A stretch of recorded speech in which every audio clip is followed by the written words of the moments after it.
Welcome back to another episode of The Vault. This time around, we're going to be looking at my friend Chris Philpott's brilliant take on the spelling plot. This is called Spellcaster, and I believe it is the simplest, fairest, and most direct version of this effect on the market. You spread out the deck of cards. There's no force here. They look at any card they want, and they think of one in their mind.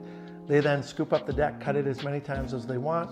They name their card. You never touch the cards. They spell down. And of course, on that last card, they flip it over and it's the card that they just thought of. So this is just one more brilliant thing that Chris Philpott has put his thinking into. If you don't know who this guy is, he created the 100th Monkey, which is a brand new principle in magic and mentalism. And that's very hard to come by in this day and age. He doesn't need to hide behind big, crazy trailers with explosions and smoke and beautiful girls reacting and freaking out. He stands behind his magic, and it's straightforward, it's direct, and it's always brilliant. You just have to look the stuff up and understand that there's some next level thinking going on here all the time with Chris Philpott, and Spellcaster is no different. I know you're going to love it, so enjoy.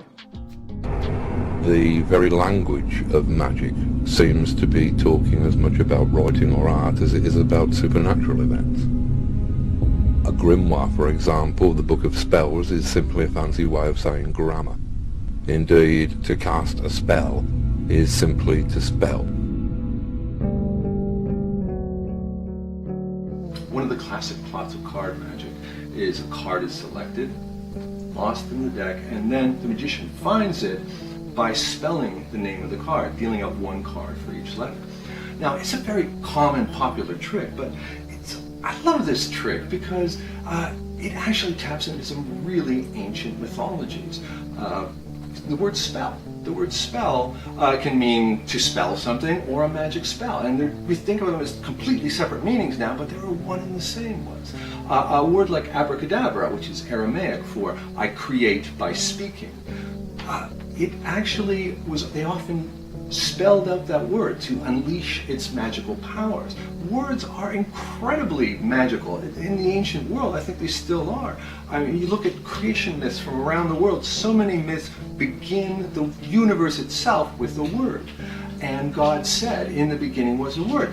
That's a lot of heft for a card trick. So, we're going to do this, but I'm not going to have you choose a card. And I'm not going to manipulate this with sleight of hand. We're going to keep it as simple as and impossible as it could possibly be. I want you to just think of a card. Just think of any card. And I'll look away. Got it? Mm-hmm. Okay. Now what I would like you to do is I would like you to cut the card several times. Cut. And complete the cut. No, do it again. Okay. I want you to have no idea where the card is. Complete the cut. Good. Do you know where the card is in the deck? No, I'm really. Okay. Would you pick it up and put it in your left hand so you can deal the cards? Okay.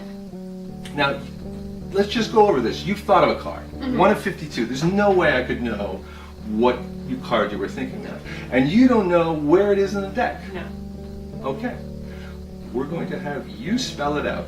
One card for every letter in the name of the card, and it will be on the last card you deal, the S. Okay. That will be your card. Not before, not after, that card.